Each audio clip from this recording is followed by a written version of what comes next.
تصلي هنا موجود هنا ممكن 20 متر بس هنا خلاص يعني صلاة الجمعة هنا مش في الخارج لا مش في الخارج ممكن بعد الإطلاق منكم يعني في سؤال وجواب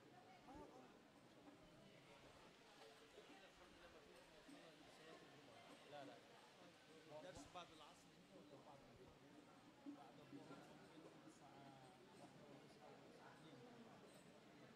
نقرأ عقيدة العوام ونستجيب منكم وبعدها Cik, cik. Cik, satu. Baik, bismillahirrahmanirrahim. Assalamualaikum warahmatullahi wabarakatuh. Alhamdulillah wa kafa. Assalatu wassalamu ala sayyidina Muhammadin al-Mustafa wa ala alihi wa ashabihi min ahli sidqi wal wafa. Ashhadu an la ilaha illallah wa ashhadu anna sayyidina Muhammadan abduhu wa rasuluhu man la nabiyya ba'dah. Allahumma salli wa sallim ala sayyidina Muhammadin miftah bab rahmatillah adada ma fi ilmillah salatan wa salaman daimain bidawami mulkillah wa ala ahli wa sahbihi hadratal muhtaramin, para peserta, para ulama, para kiai, para ustadz-ustadzah, para muballighin muballighat yang dimuliakan Allah. Kami sangat bersyukur atas kehadiran antum semua di tempat ini di Pondok Pesantren Al-Ittifaqiyah pada acara Tadribul Muballighin atau Mudzakarah Al-Muballighin yang diinisiasi diselenggarakan oleh Majelis Ulama Indonesia Ogan Ilir, bahwa perlu kami sampaikan acara kita akan dibagi menjadi beberapa sesi, bahwa pada hari ini kita akan melaksanakan pertama tentang moderasi atau manhajud dakwah, bagaimana retorika dakwah, bagaimana mafhumud dakwah, pemahaman dakwah yang baik sehingga kita bisa menyampaikan Islam dengan baik yang benar di era modern dengan cara wasatiyah. Kemudian selanjutnya kita akan break. Pemaparan beliau insya Allah akan dilaksanakan sekitar 3 sampai 40 menit. Kemudian itu akan ada tanya jawab. Kalau tidak ada tanya jawab akan kita lanjutkan sampai menjelang Jumat, dan beliau insya Allah akan salat Jumat menyampaikan khutbah menjadi imam di sini. Setelah itu kita akan istirahat sebentar sampai waktu 1:30 atau jam 2 ya. Ya, jam 2 nanti kita akan mulai lagi acara, kalau bisa jam 2 tepat kita akan mulai, karena kita akan minta pengijazahan kitab Aqidatul Awam dan kitab Arba'in Nawawiyah. Baik, untuk itu kita akan mulai masuk sesi ini. Ikhwan dimuliakan Allah, mohon siapkan catatannya masing-masing, juga siapkan pertanyaannya masing-masing. Kita akan mendapatkan ilmu, mendapatkan keberkahan, mendapatkan tambahan-tambahan kebaikan dengan hadirnya Maulana Al-Imam Hisham Kamil yang datang dari Mesir, yang beliau merupakan imam besar di Masjid Jami' Baybars di Kairo dan muallim, salah satu bagian dari tim guru pengajar di Masjid Al-Azhar Kairo Mesir. Maka untuk itu kita pasang niat, pasang hati, kita khusyuk, kita siapkan. Boleh nanti akan pertanyaan di akhir sesi. Untuk itu kita akan mempersilahkan beliau untuk menyampaikan materi beliau, dan insya Allah yang sudah paham alhamdulillah akan diterjemahkan bagi yang mungkin baru sedikit-sedikit insya Allah. Baik, untuk itu kita persilahkan kepada Maulana Al-Imam Al-Syekh Hisham Kamil, falyatafaddal mashkura minallahi ma'jura. Sallu ala Nabi Muhammad.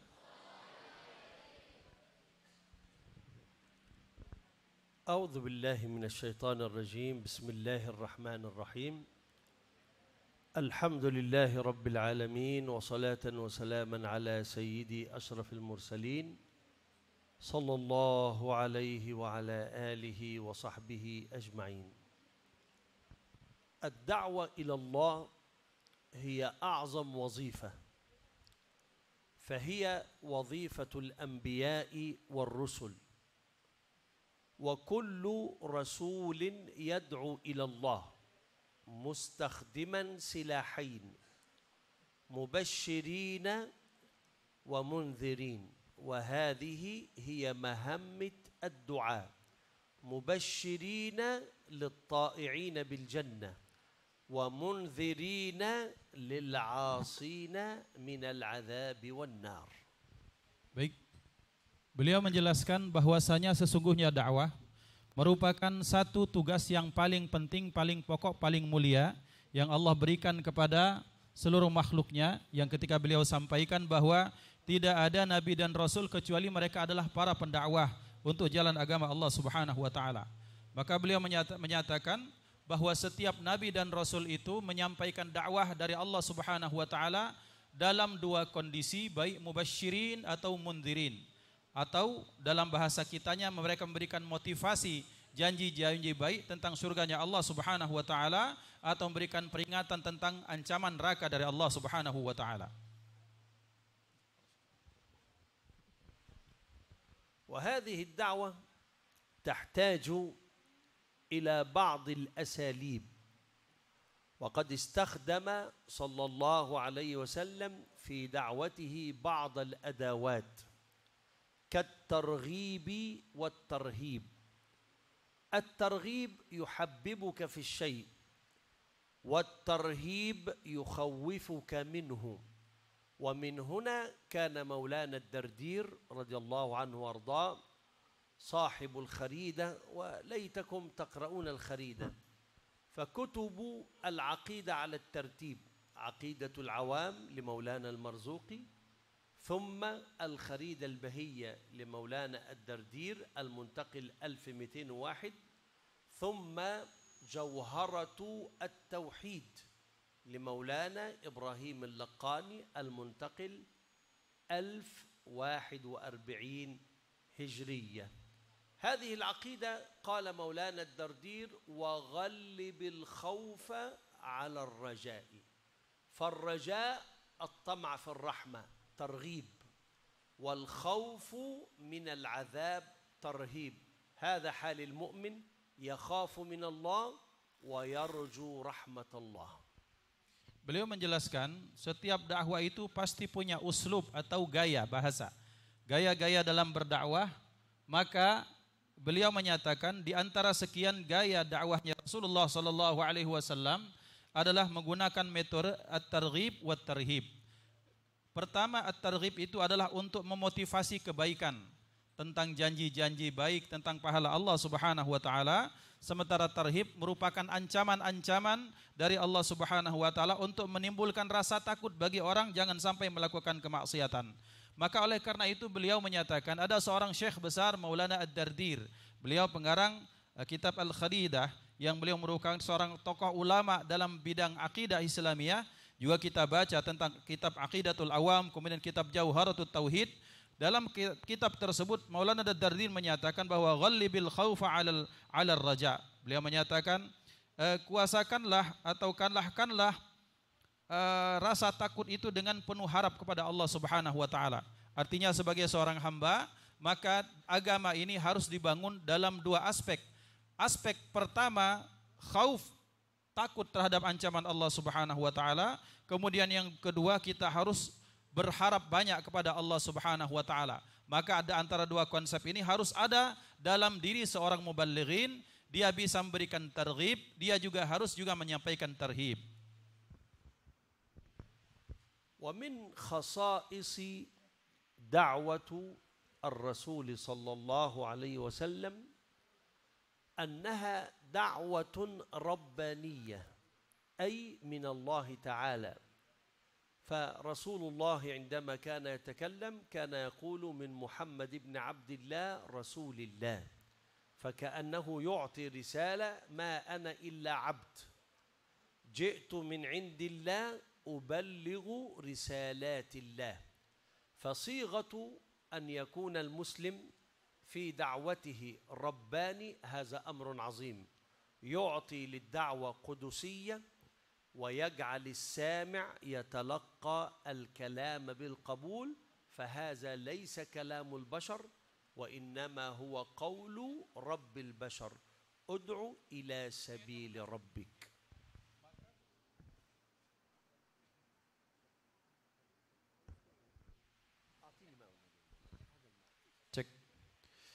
Beliau menjelaskan salah satu keistimewaan dakwah Islam adalah dakwah ini berbasiskan dakwah ketuhanan. Sebagaimana dakwah Rasulullah sallallahu alaihi wasallam, beliau setiap menyampaikan ini adalah merupakan beliau berbicara atas nama saya adalah Muhammad, hambanya Allah, utusan Allah Subhanahu wa taala. Maka berarti ketika beliau menyampaikan tentang dakwah, maka dakwah tersebut berasal dari Allah Subhanahu wa taala, bukan berasal dari diri beliau. Maka pesan-pesan beliau itu disampaikan ke semua manusia, sehingga terbentuk pemahaman dalam diri manusia bahwa Nabi Muhammad sallallahu alaihi wasallam adalah hamba Allah, dan agama ini bukan dibuat-buat oleh Nabi Muhammad sallallahu alaihi wasallam. Cek. Nah,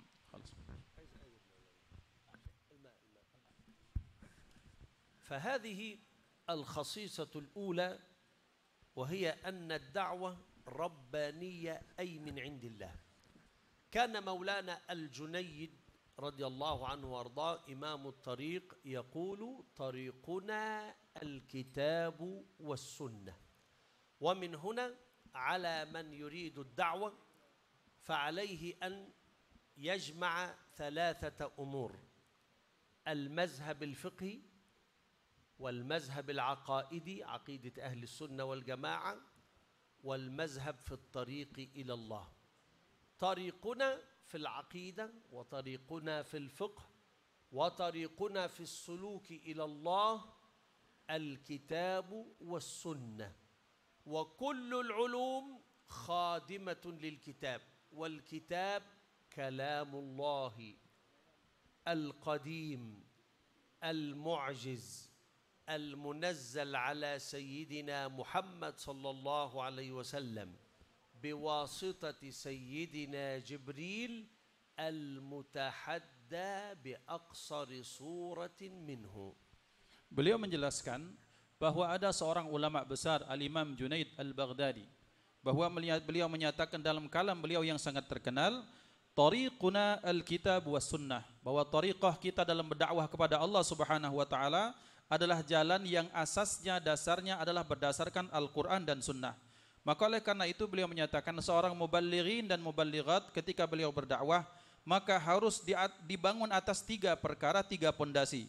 Yang pertama asas fikih, yang kedua asas akidah, yang ketiga asas tariqah atau tarekat dalam bahasa kita.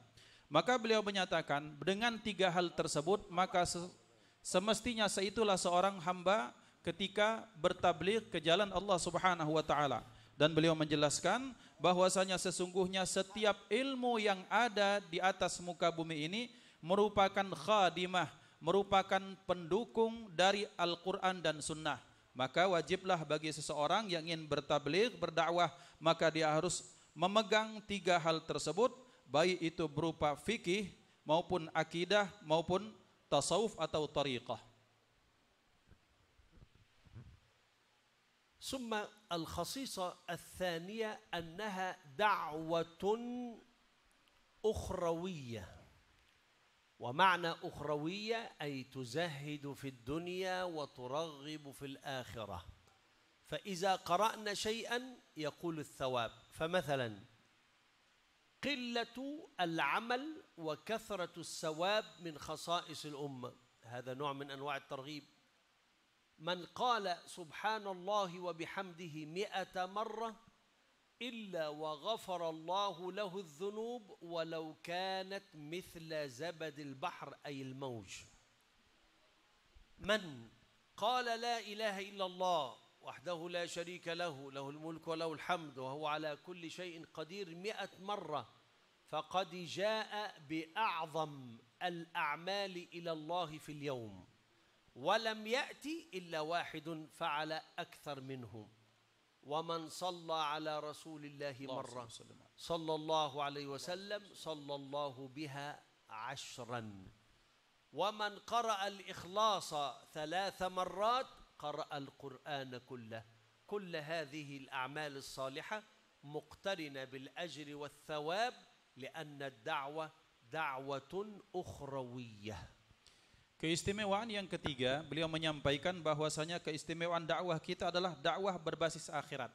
Maka setiap dakwah yang disampaikan pasti itu akan ada penjelasan bahwa amal ini pahalanya bagaimana, pekerjaan ini amalnya bagaimana. Dan salah satu karakter yang paling jelas dalam Islam, beliau menyatakan ada satu ungkapan, qillatul amal wa kathratus thawab.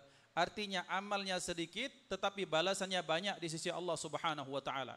Maka kita akan temukan amalan-amalan yang sehari-hari kita temukan. Barang siapa yang baca subhanallah walhamdulillah wala ilaha illallah akbar 33 34, maka dia diberikan pahala bahkan seperti buih lautan yang ada di lautan. Buih-buih yang ada di lautan ketika kita membaca, bacaannya sedikit, amalnya sedikit tapi pahalanya banyak. Kemudian beliau juga menyatakan misalnya barang siapa yang baca la ilaha illallah wahdahu la syarikalah lahul mulku walahul hamdu ila akhirih sampai 100 kali, maka dia akan mendapatkan pahala yang sangat banyak dan tidak akan ada orang yang mampu menandingi pahala tersebut kecuali ada orang yang membaca lebih banyak daripada itu pada hari itu tersebut. Kemudian beliau mencontohkan contoh yang ketiga, barang siapa yang bersalawat kepada Nabi Muhammad sallallahu alaihi wasallam 1 kali saja, maka Allah akan bersalawat 10 kali untuk orang tersebut. Salawatnya pendek tapi ternyata mendapatkan pahala yang banyak dari sisi Allah Subhanahu wa taala. Sebagaimana sabda beliau, "Man shalla alayya salatan sallallahu bihi alaihi asyra atau kama qala Rasul." Barang siapa yang bersalawat kepadaku 1 kali, maka Allah akan bersalawat untuk orang tersebut 10 kali. Wa min khasa'isi al-ummah أنها دعوة مجانية قل لا أسألكم عليه أجرا إلا المودة في القربى.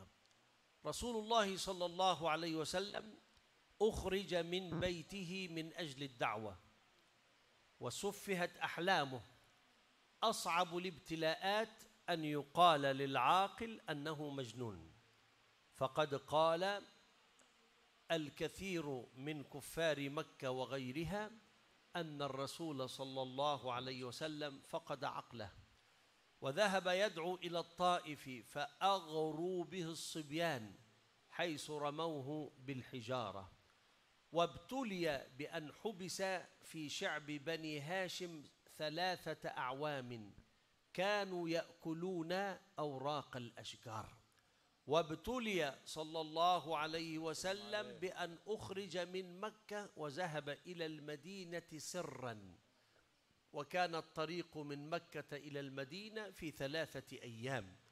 أما هو صلى الله عليه وسلم فقد سلك طريق الجنوب في 8 أيام. وإذا بحثنا عن أي ابتلاء وجدنا الرسول صلى الله عليه وسلم في الدعوة asyaddu an-nasi ibtila'an. Beliau menjelaskan salah satu karakter yang paling istimewa juga dalam dakwah umat ini adalah dakwah ini adalah dakwah yang majaniyah, dakwah yang gratis, karena pelakunya yaitu baginda Nabi Muhammad sallallahu alaihi wasallam. Ketika berdakwah beliau tidak pernah meminta upah dari dakwah beliau. Qul la as'alukum alaihi ajra illa al-mawaddata fil qurba atau kama qala Allah.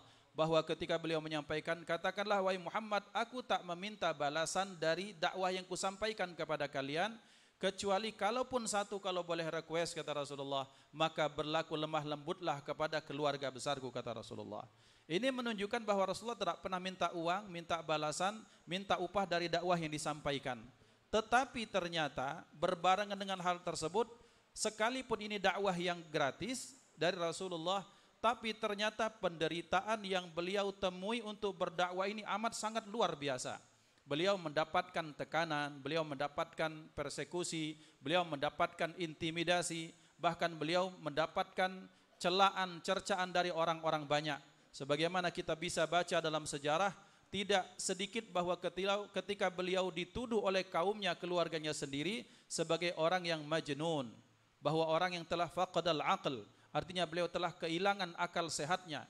Ini merupakan satu tuduhan yang luar biasa, tuduhan yang memberatkan Rasulullah sallallahu alaihi wasallam. Betapa beratnya itu, kemudian ternyata bahkan dalam batasan berikutnya ternyata beliau terusir dari tempat atau kampung halaman tercinta. Beliau sampai berangkat ke Madinah, kemudian sahabat-sahabat beliau terkeluarkan dari kota Mekah berangkat ke Afrika segala macam, menunjukkan bahwa ternyata dakwah beliau itu adalah dakwah yang berat, tapi ternyata beliau tidak pernah minta balasan, tidak pernah minta upah, dan karakter ini yang ditanamkan oleh Rasulullah sallallahu alaihi wasallam ketika berdakwah. التحمل في الدعوة هذا أمر مهم، أن الإنسان يعلم أن الطريق إلى الله ليس طريقا ممهدا، بل هو طريق مملوء بالصعاب. شعيب عليه السلام عندما كان لا يدعو قومه قبل النبوة كان فيهم كأمير، وكانوا يحبونه حبا شديدا. فلما بدأ مولانا شعيب وهو من أنبياء العرب الأربعة، هود وصالح وشعيب والرسول صلى الله عليه وسلم، أنبياء العرب أربعة، هود وصالح وشعيب والرسول صلى الله عليه وسلم. إسماعيل عليه السلام تعلم العربية من قبيلة جرهم، فهو يعني عجمي تعلم العربية. سيدنا شعيب كان يسكن في الأردن، فلما أخذ يدعو إلى الله كأن القوم يسخرون، يا شعيب ما نفقه كثيرا مما تقول، وقالوا له عينا جهارا لولا رهتك لرجمناك، أي لولا أنك من عائلة عظيمة لقتلناك رجما بالحجارة. كان شعيب من أفاضل القوم، فلما صار يدعو إلى الله أرادوا أن يقتلونه، هذا هو ثمن الدعوة إلى الله. Bahwa beliau menyatakan bahwa sesungguhnya dakwah ini, ketika seseorang berdakwah atas nama kebenaran dan kebaikan, siap-siap mereka dibenci oleh kaumnya. Bahwa kita lihat bagaimana Nabi Muhammad sallallahu alaihi wasallam beliau dibenci. Sebagaimana ini didapatkan oleh pendahulu beliau yang bernama Nabi Syuaib alaihissalam. Bahwa Nabi Syuaib alaihissalam adalah salah satu dari 4 nabi dari bangsa Arab. Pertama Nabi Syuaib, kemudian Nabi Hud, Nabi Saleh, dan baginda Nabi Muhammad sallallahu alaihi wasallam. Sementara Nabi Ismail, beliau menyatakan beliau bukan orang Arab tapi belajar bahasa Arab dari bangsa Jurhum. Maka kita kembali kepada pembahasan, kata beliau bahwa sesungguhnya Nabi Syuaib adalah seorang pribadi yang disenangi di kaumnya, lahir dari keluarga yang terhormat, terpandang, dicintai, tapi manakala beliau mendakwahkan kepada jalan Allah Subhanahu wa taala, kaumnya langsung membenci beliau. Jikalau laula rahtuka, jikalau tidak karena engkau orang yang sudah tua, juga keluargamu besar, orang-orang terpandang, la rajamnak, niscaya wahai Syuaib, niscaya kami sudah mengusirmu, mengazabmu ataupun mempersekusimu dalam bahasa kita sekarang. Maka artinya ikhwah dimuliakan Allah, bahwa Nabi Syuaib yang awalnya dicintai, yang awalnya dihormati, yang awalnya disanjung-sanjung karena beliau lahir dari keluarga terhormat, tapi ternyata kemudian beliau menghadapi kebencian kaumnya dengan sebab beliau berdakwah ke jalan Allah Subhanahu wa taala.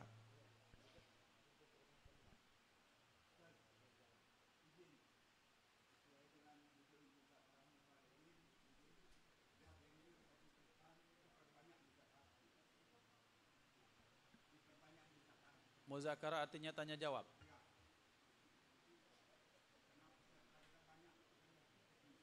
Tidak. Wa iqtarih huwa yurid ay law nas'al minkum katsir kayf yani al-waqtu mahdud walakin as-su'al katsir. Mubasharatan. Baik, beliau mempersilahkan. Yang nak bertanya silakan. Cik. Langsung dari pengusul dulu. Iya.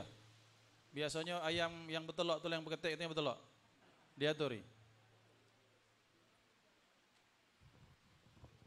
Assalamualaikum warahmatullahi wabarakatuh.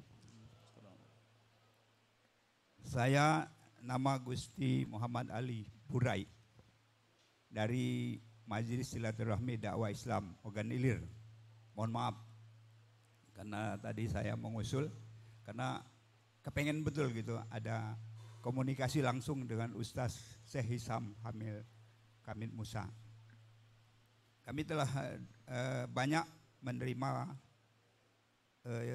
wejangan-wejangan dari Ustaz tentang bagaimana pentingnya dakwah, dan dakwah itu harus dilaksanakan sebagaimana dakwah Rasul. Yang kami ingin pertanyakan adalah bagaimana ukuran bahwa kita telah merasa dalam berdakwah itu semata-mata karena Allah, sementara kita sendiri belum tahu yang bernama Allah. Karena di umat akhir zaman ini akidah itu sudah hampir tertinggalkan. Jadi secara spesifik bahwa ajaran mengenal Allah secara langsung, sebagaimana tadi disinggung oleh Ketua MUI, kalau dulu orang-orang tua kita belajarnya melalui sifat 20, tapi sekarang ini sifat 20 itu tertinggal. Kemudian kedua, ada hal yang mungkin juga bagi saya sangat awam memahaminya, tentang bersolawat kepada Nabi. Pernah mendapat pelajaran bahwa Allahumma sholli ala Muhammad wa ala ali sayyidina Muhammad itu adalah sebuah bacaan, sedangkan kita disuruh berselawat. Lalu pola dakwah kita umat akhir zaman ini sudah sesuai belum dengan dakwah yang dicontohkan oleh Nabi Muhammad SAW? Seperti tadi dikatakan bahwa Nabi Muhammad tidak pernah mendapat upah, tapi beliau tetap saja mendapat kritikan, musuh dan lain sebagainya. Terima kasih. Wassalamualaikum warahmatullahi wabarakatuh.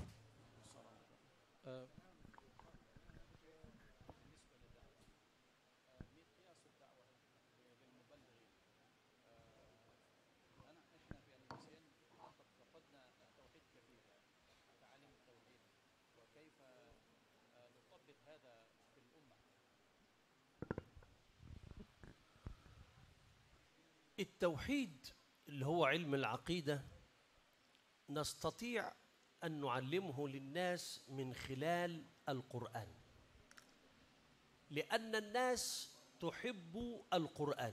فمثلا أنا لا آتي إلى الناس وأقول عقيدة العوام، ما ينفعش، أو أقول لهم المصطلحات الله قديم والعالم حادث ومحدثه الله، كلام صعب.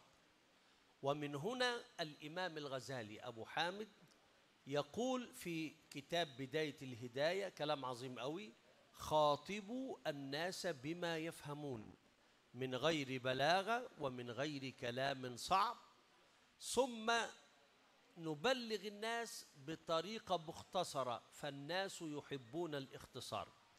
طيب كيف نوصل لهم التوحيد؟ من خلال سورة الإخلاص فقط. قل هو الله أحد الوحدانية، الله الصمد القيام بالنفس، لم يلد ولم يولد المخالفة للحوادث، ولم يكن له كفوا أحد، هذا أمر عظيم أوي، ولم يكن له كفوا أحد أي لا شبيه ولا مثيل ولا نظير. أمال ربنا ماذا؟ ليس كمثله شيء. نكلمهم في الآيات الكونية في الكتاب وفي أنفسكم أفلا تفكرون. نكلمهم إذا السماء انفطرت، نكلمهم والشمس وضحاها والقمر إذا تلاها. هذه الآيات نستخرج منها القدرة، والقدرة صفة من صفات الله، صفة المعاني. طيب نفهمهم أنه لا يقع شيء في ملك الله إلا بإرادة الله. قال تعالى: فعال لما يريد، صفة الإرادة. نفهمهم سيدنا موسى: وكلم الله موسى تكليما، صفة الكلام، ولكن الله مخالف للحوادث، فليس بصوت ولا بحرف ولا بمبتدأ ولا خبر. فمن خلال آية قليلة نشرحها للناس بأسلوب سهل مختصر نربطهم بالكتاب، هذا هو علم العقيدة. Beliau menjelaskan bahwa dalam konsep tauhid, perkara yang paling sederhana, mari kita buka kitab Bidayatul Hidayah karangan Al-Imam Al-Ghazali. Imam Ghazali radhiyallahu ta'ala anhu menyatakan khatibun nas bima yafhamun. Artinya, ajaklah orang-orang itu berbicara sesuai dengan apa yang mereka pahami. Maka oleh karena itu beliau menyampaikan konsep di dalam seorang yang tabligh, seorang muballighin ketika berdakwah tidak usah menjelaskan aqidatul awam dulu, tidak harus menjelaskan istilah-istilah segala macam, tapi asaskan itu dengan istilah Quran. Karena mengapa? Karena manusia semuanya suka dengan Al-Quran. Ketika diawali dengan Al-Quran, maka kita bilang asas-asas nilai tauhid itu kan semua jadi pada Al-Quran.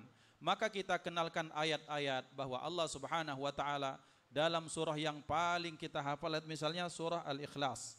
Maka dalam suratul Ikhlas kita kenalkan Qul huwallahu ahad. Ini ayat menyatakan tentang wahdaniyah, keesaan Allah Subhanahu wa taala. Kemudian yang kedua, Allahus Samad adalah Allah bersifat qiyamuhu ta'ala bin nafsi. Kemudian misalnya lam yalid wa lam yulad mukhalafatul lil hawadits ila akhirih, menunjukkan bahwasanya seseorang ketika ingin bertauhid, seorang muballighin ini menyampaikan nilai-nilai tauhid, maka sampaikan dengan cara yang sederhana. Baru setelah itu kita bacakan kepada mereka ayat semesta ini. Wa fi anfusikum afala tubsirun. Dalam diri kalian maka lihatlah, tengoklah dalam diri kalian, itu banyak sekali tanda-tanda kebesaran Allah Subhanahu wa taala yang itu merupakan pokok dari tauhid itu sendiri. Maka beliau menyatakan bagi seorang muballigh menyampaikan nilai tauhid maka dimulai dengan sesuatu yang sederhana. Apa yang sederhana tersebut? Kenalkan Al-Quran kepada mereka.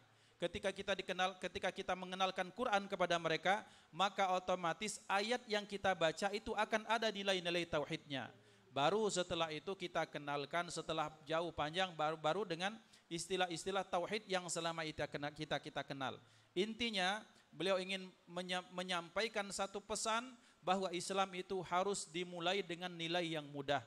Ad-dinu yusrun, bahwa agama itu mudah, maka jangan persulit. Kenalkan sesuatu yang paling akrab sehari-hari dengan kita, yaitu Al-Quran. Maka dari kandungan tersebut baru kita akan kenalkan nilai tauhid kepada mereka.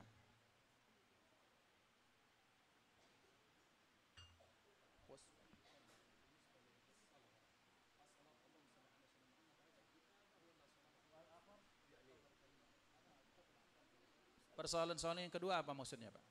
Yang salawat tadi maksudnya apa? Cik.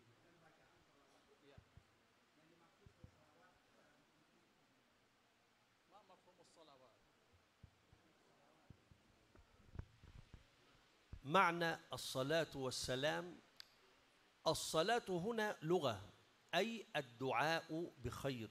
قال تعالى وصل عليهم إن صلاتك سكن لهم، أي دعاء. وفي الحقيقة نحن لا نصلي على الرسول صلى الله عليه وسلم، الذي يصلي على العظيم عظيم. فعندما أقول اللهم يعني يا الله صل على سيدنا محمد. قال الجمهور الصلاة من الله رحمة، ومن الملائكة استغفار، ومنا البشر دعاء.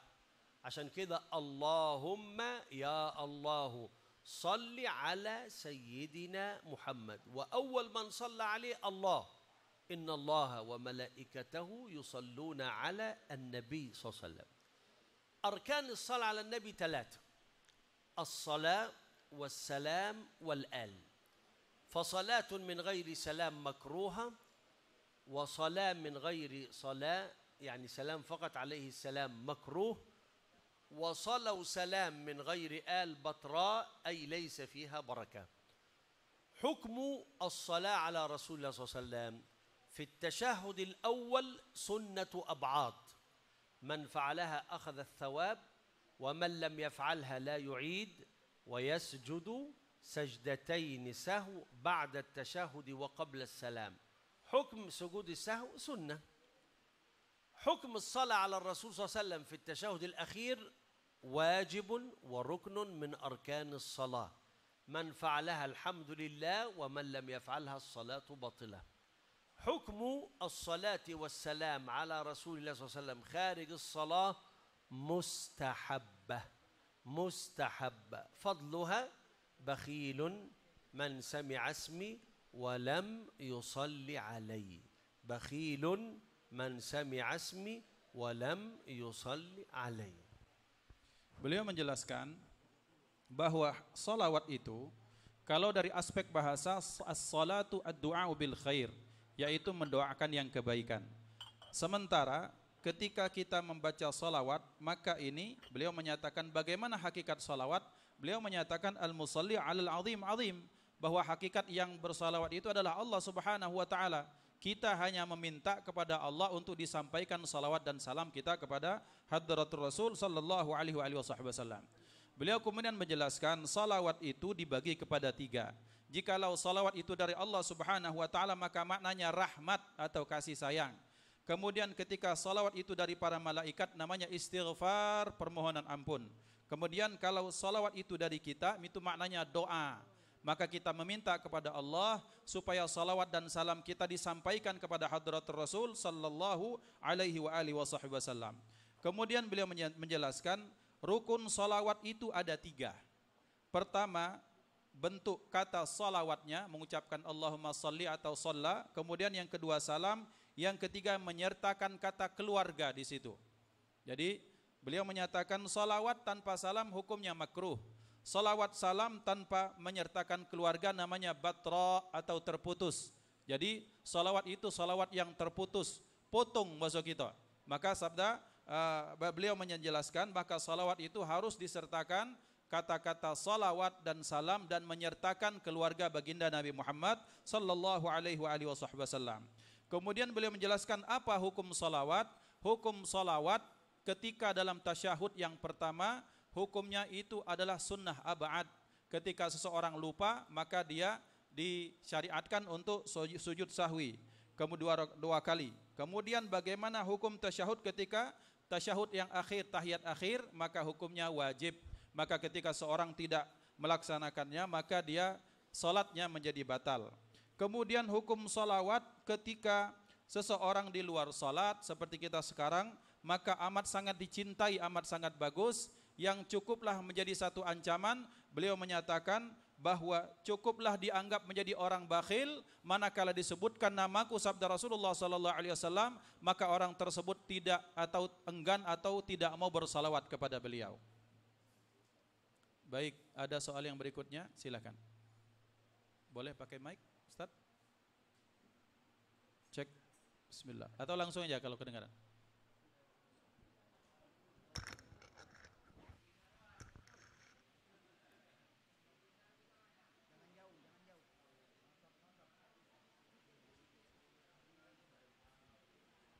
Bismillahirrahmanirrahim. Assalamualaikum warahmatullahi wabarakatuh. Jitu min mantiqah Prabu Mulih Syekh Al-Fadil Syekh Hisham Kamil Hamid Musa.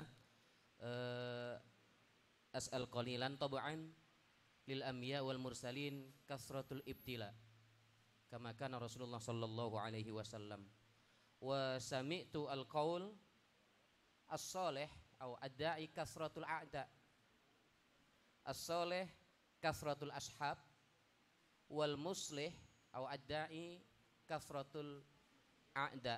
Wa aidan sami'tu muslih wahid ahabbu ilallah min alfis salihin. Nuridu asyarh min hadha al-maqal. Jazakumullah. Assalamualaikum warahmatullahi wabarakatuh. Baik, ini pertanyaan dari beliau karena pakai bahasa Arab, mohon izin untuk menerjemahkan Ustadz. Beliau menjelaskan ada satu ungkapan bahwa para nabi dan rasul itu banyak sekali menerima bala cobaan dari Allah Subhanahu wa taala. Sementara orang-orang saleh itu banyak sekali mendapatkan musuh, begitu Ustaz ya? As-salih li nafsihi kasratul ashab, wal muslih ad-da'i al-muslih ilal khair kasratu al-a'da, banyak musuh. Jadi orang baik banyak teman, sementara penyeru kebaikan banyak musuh. Sebagaimana Rasulullah ketika masih menjadi orang baik, belum diangkat menjadi nabi, itu Abu Jahal pun menjadi teman. Nah, ketika Rasul diperintahkan untuk berdakwah, tahu-tahu teman-teman ini menjadi musuh. Ahakadha. Tayyib.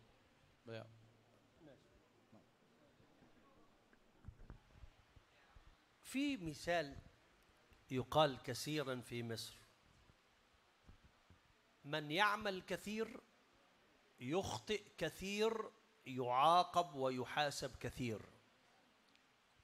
ومن يعمل قليل لا يخطئ فلا يعاقب. إذن الكسلان جيد،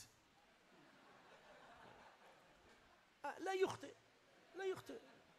فأنا مثلا لا أفتي، لا أخطئ.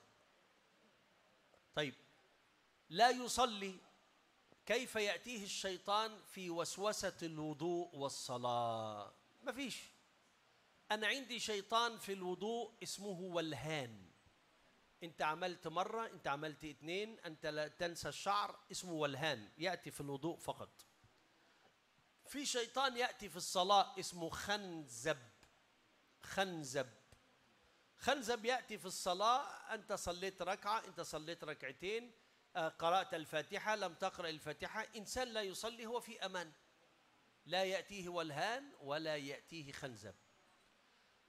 إنسان يرتكب الشر، الشيطان يحبه لأنه صار من النفس الأمارة بالسوء. طيب القضية أن الإنسان ما دام لا يصلح ولا يوجه ولا يدعو هو عند الشيطان في أمان. أما إذا بدأ يدعو إلى الله ويستقيم حاله، هنا صار عدوا للشيطان، فالشيطان الحرب أكبر. قال عمر بن الخطاب: لو مات عالم واحد عمر بن الخطاب يغضب. وعند عمر بن الخطاب لموت 2000 عابد يصوم النهار ويقوم الليل أفضل من موت عالم واحد، لأن العالم يعلم الناس، أما العابد يستفيد لوحده فقط. هذا هو الفرق بين العابد الصالح وبين المصلح. العابد الصالح لنفسه فقط، أما المصلح فلنفسه ولغيره. ومن هنا كان الابتلاء للمصلح أشد. كثير من العلماء ابتلوا، قليل من العباد في ابتلاء. كان الإمام الشافعي يقول: إن لم يكن العلماء أولياء فليس هناك أولياء. وأبو حنيفة قال هذه العبارة: إن لم يكن العلماء أولياء فليس هناك أولياء. هذا الكلام لم يقله إنسان عادي، وإنما قاله الإمام الشافعي. إذا أردت أن تعرف أنت على الحق ولا على الباطل، انظر هل لك أعداء ولا ليس لك أعداء. إن كان لك أعداء فاعلم أنك على الحق. لماذا؟ لأن الباطل لا يحب الحق، فالباطل يحب الباطل. مش عارف فهمت مولانا؟ Alhamdulillah. Beliau menjelaskan tadi pertanyaan bagaimana tentang para nabi mendapatkan bala yang banyak, kemudian orang yang soleh yang cukup baik untuk dirinya, temannya banyak. Tetapi bagaimana orang yang muslih memberikan kebaikan untuk orang banyak, yaitu seorang da'i menyerukan kebenaran, pasti yang banyak adalah musuhnya. Maka beliau menjelaskan bahwa hal senada dengan ungkapan ini adalah beliau menyatakan: man ya'mal katsir thawabuhu katsir wa yujazi katsir. Barang siapa yang beramal kasih, barang siapa yang banyak berbuat, otomatis besar kemungkinan akan banyaknya salah. Ketika dia banyaknya salah, maka dia akan dihisapnya lama, kemudian ketika selanjutnya dia akan diberikan azab. Sementara selanjutnya beliau menyatakan kebalikannya, orang yang aktivitasnya, kerjaannya, amalnya sedikit, potensi kesalahan juga sedikit. Kalau sudah kesalahannya sedikit, berarti dia tidak akan dihisap lama-lama oleh kira-kira dan tidak akan diazab. Kira-kira seperti itu. Dan ini ungkapan, sekedar ungkapan dan menunjukkan bahwa orang yang pemalas salahnya pasti sedikit karena amalnya sedikit. Maka beliau menyatakan dalam ungkapan ini ketika kita temukan misalnya ketika ada seseorang yang dia cukup soleh baik untuk dirinya sendiri, maka seperti orang seperti ini musuhnya tidak akan banyak, cuma setan-setan dalam sifat lokal saja. Sebagai contoh kata beliau, ketika kita berwudu ada jenis setan namanya walhan. Walhan ini adalah setan yang khusus diutus iblis untuk mengacaukan wudu kita. Setelah kita mengusap kepala, membasuh kaki, kemudian akan terfikir, saya tadi niat atau sudah belum, niat atau tidak, saya sudah basuh tangan atau belum. Selesai dari wudu, musuhnya cuma satu. Jenis setan apa? Jenis setan namanya khanzab. Khanzab ini adalah setan yang mengganggu aktivitas manusia ketika dia sedang salat. ketika dia sedang takbiratul ihram, kemudian setelah sekian rakaat, dia akan lupa, gara-gara setan ini dibikin lupa, saya sudah sholat berapa rakaat. Nah ini ikhwan, artinya orang yang soleh musuhnya cuma sedikit, setannya sifatnya lokal. Tapi manakala seseorang yang dia menyampaikan kebenaran, menyampaikan kebaikan, berdakwah kepada jalan Allah Subhanahu wa taala, maka musuhnya akan banyak. Karena kenapa? Karena beliau menyatakan li'annal batil la yuhibbul haq, bahwa sesungguhnya kebatilan, keburukan itu tidak akan menyenangi yang baik-baik.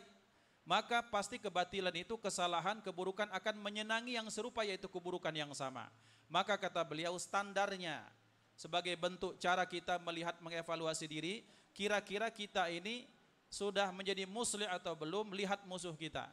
Ketika kita sudah jalannya benar, sesuai syariat, akhlaknya baik, tapi musuhnya banyak, maka berarti mudah-mudahan kita dalam jalan kebenaran. Itu hakada.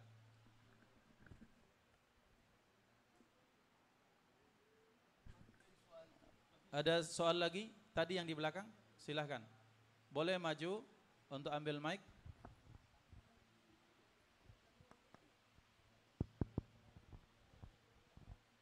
Perkenalkan nama, Ustadz, utusan dari mana? Silakan. Ismi Al-Fakir Imamul Arifin Al-Mab'uth min UIN Palembang. Wa uballigh salam min akhukum Muhammad Sya'ban Syekh Al-Mab'uth min Al-Misriyah. Syukran alal fursah. Soal awal yani arju an tashrah lana ya syekhina fi dhawabid da'wah al-wasatiyah khususan fi biladina hadha fi Indonesia. Lianna ba'du da'i ila Allah fi biladina hadha yasta'mil adawat al-adawat fi da'wah, mungkin hadhal adawat hadhil adawat mukhtalafun fi aw bahkan yani muharramun alaih yani. Mathalan yani ad-da'wah bil musik wa hunaka ad-da'wah bi seni debus kada. Hatta yani kathir al-jamaah. Wa thani ada soal min sahibi. Anifan fi ibarah min khasahis hadhil ummah hiya ad-da'wah al-majjaniyah. Wa fi biladina hadha ad-da'wah yakunu bil ujrah ba'duhum yani fi sahih wa fi saqim hakadha. Arju minkum at-taufiq wa hidayah yani. Syukran jazakallahu khairan. Wassalamualaikum warahmatullahi wabarakatuh. سؤال مسألة سوسة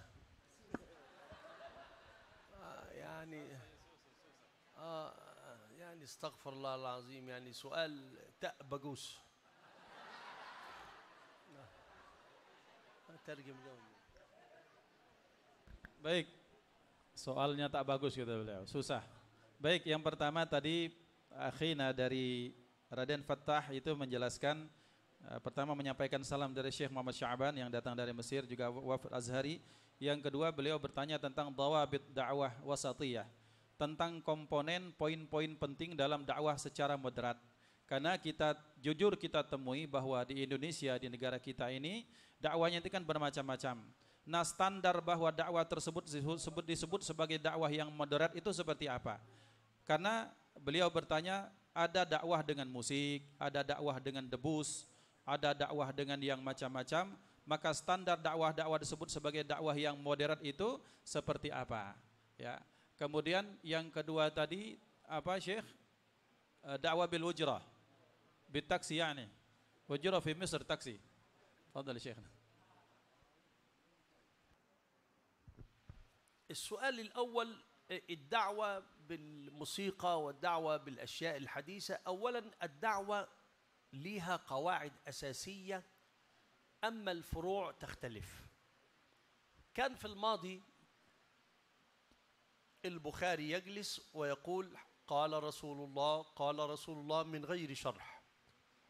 كم تلميذ للبخاري؟ 90,000 سمعوا صحيح البخاري كاملا. كم واحد كان يحضر في مجلس الإمام البخاري؟ قالوا لا يقل عن 20,000. اليوم لو جاء البخاري إلى إندونيسيا لا أحد يحضر. ليه؟ قال رسول الله قال رسول الله قال رسول الله. نحن لا نفهم. طيب إذا جاء الإمام الشافعي اليوم إلى إندونيسيا أو إلى أي مكان قال حدثنا مالك حدثنا الزهري حدثنا الناس لا تريد. طيب أبو هريرة كان يجلس من صلاة الصبح إلى صلاة العصر. نحن يعني أنا مرة سافرت إلى جاوة الوسطى، أنزل إلى جاكرتا، ومن جاكرتا أركب طائرة إلى جاوة الوسطى، ثم أركب سيارة ما شاء الله سيارة فخمة 9 ساعات، ثم أبيت ليلة حتى يأتي الدرس، وأعود 9 ساعات وأركب طائرة إلى جاكرتا. يعني كم تتخيل مدة الدرس؟ 20 دقيقة بالترجمة. إذن طائرة مرتين، 9 ساعات 9 ساعات، وأبيت ليلا حتى ألقي محاضرة 20 دقيقة منهم ترجمة. هذا هو الدعوة اليوم.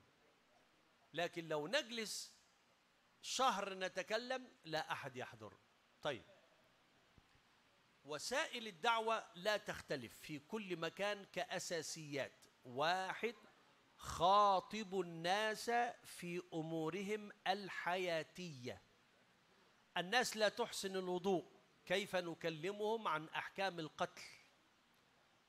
الناس لا تحسن البيع والشراء، كيف أكلمهم في أحكام القضاء؟ الفقه في فرض عين وفي فرض كفاية. وجب أن نعلم الناس فروض العين بأسلوب سهل، بأسلوب مختصر. 3، نكلم الناس في المعاملات. رحم الله امرأ سمحا إذا باع، سمحا إذا اشترى، سمحا إذا اقتضى، رجاء أن نربط العلم بالأدلة. فعندما أكلمك اليوم إذا ارتكبت ذنب تب إلى الله، كلام جميل، لكن لما أقول لك الحديث اتق الله حيثما كنت وأتبع السيئة الحسنة تمحها وخالق الناس بخلق حسن، أعطيتك الجواب وأعطيتك الدليل. قال العلماء إذا قال العالم حرام عليه أن يقول للسائل حلا حلالا. مولانا نعم أنا أريد أتاجر. تتاجر فين؟ أتاجر في الخمرة عشان الخمرة ربح كثير. حرام. ممكن تتاجر في قهوة، ممكن تتاجر في شاي، يبقى أنا أرشدته إلى الحلال. هذا قواعد بسيطة لا تختلف في أي مكان. طيب الدعوة مجانية لأن الحياة كانت سهلة، الطعام سهل والشراب سهل، وكان عندهم نوع من أنواع الصبر. لكن الشيخ جاءك في طائرة من القاهرة إلى جدة، ومن جدة إلى جاكرتا، ومن جاكرتا إلى سومطرة. هل الشيخ يركب طائرة مجانا ولا يركب طائرة بمال؟ إن كان الشيخ يركب طائرة مجانا يبقى مجانا. الشيخ يتكلم في ميكروفون كهرباء مجانا ولا بمال؟ الشيخ يلبس ثياب مجانا ولا بمال؟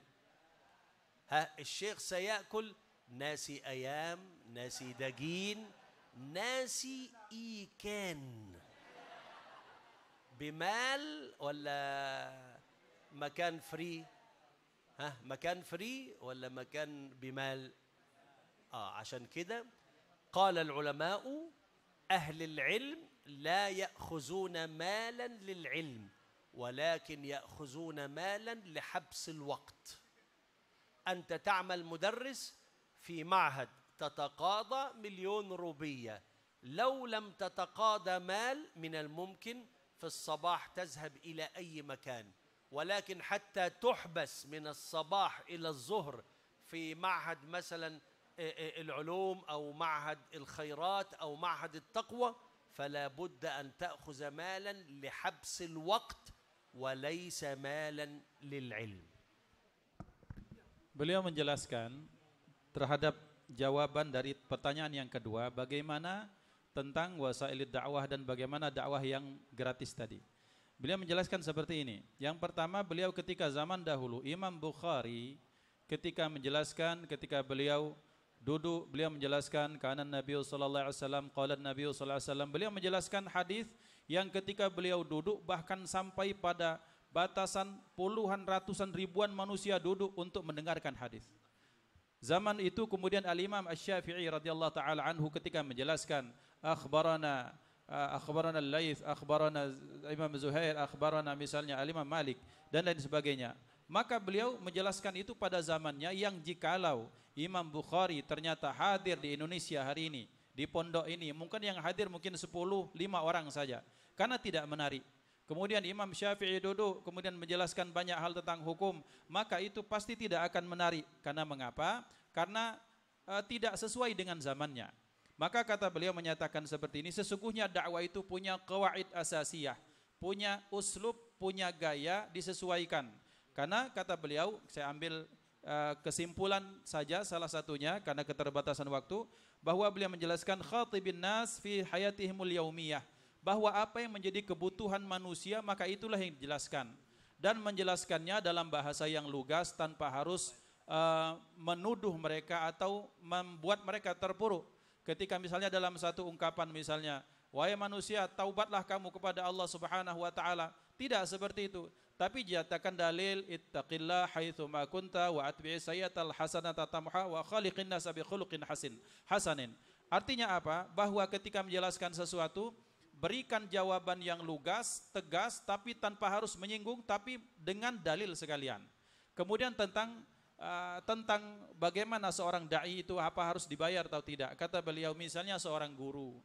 Saya kata beliau berangkat pernah ngajar di Jawa Wusta, ketika di Jawa Tengah, berangkat dari Jakarta naik pesawat atau naik mobil menghabiskan waktu 3 jam atau 6 jam, berangkat pulang 6 jam, kemudian duduk 20 menit dan 20 menit menjelaskan itu pun dipotong dengan terjemah. Maka kondisi dakwah itu memang seperti itu sekarang ini. Tetapi kata beliau, bahwa bagaimana kalau dakwah yang balas misalnya tanpa harus free, kata para ulama bahwa ulama, para muballighin tidak mengambil dakwah, tidak mengambil upah dari apa yang mereka sampaikan, tapi pengganti kompensasi dari waktu yang mereka habiskan. Maka ikhwan dimuliakan Allah, contoh seorang beliau datang dari Mesir berangkat ke Jeddah, ke Jakarta, kata beliau bayarnya tuh pakai tiket bukan pakai godong. Nah itu harus diganti. Kemudian nasi, ikan, segala macam tadi juga harus diganti. Maka artinya ini bagian dari penghargaan orang yang mendatangkan atau orang yang didakwahi. Para ulama, para khatibin, para muballighin tidak meminta upah, tapi bagian kompensasi dari yang telah mereka keluarkan. Kira-kira seperti itu. Ikhwan dimuliakan Allah, kita tutup sampai sekian acara kita. Karena ini hari Jumat, beliau juga akan istirahat sebentar sampai waktunya tiba. Setelah ini 1.30 kita akan hadir di tempat ini memulai sesi yang kedua. Jadi kita sesi yang pertama ini kita tutup sampai sekian dulu, dan mohon akan ada sesi di mana kita mungkin akan salaman. Untuk sekarang kita persilahkan beliau, cukup beliau lewat untuk istirahat karena beliau sangat capek, sangat lelah dalam perjalanan dakwah keliling Indonesia. Jadi tanpa salaman dulu minta maaf kepada ustadz-ustadz sekalian. Kita persilahkan beliau untuk istirahat, untuk ramah tamah. Setelah itu 1.30 kita akan menerima penjelasan tentang Aqidatul Awam dan Arba'in Nawawiyah, dan selanjutnya kita akan minta ijazah dari beliau. Ini yang dapat kami sampaikan. Kurang lebih mohon maaf. Mari kita tutup dengan baca alhamdulillah, alhamdulillahirabbil alamin. Assalamualaikum warahmatullahi wabarakatuh.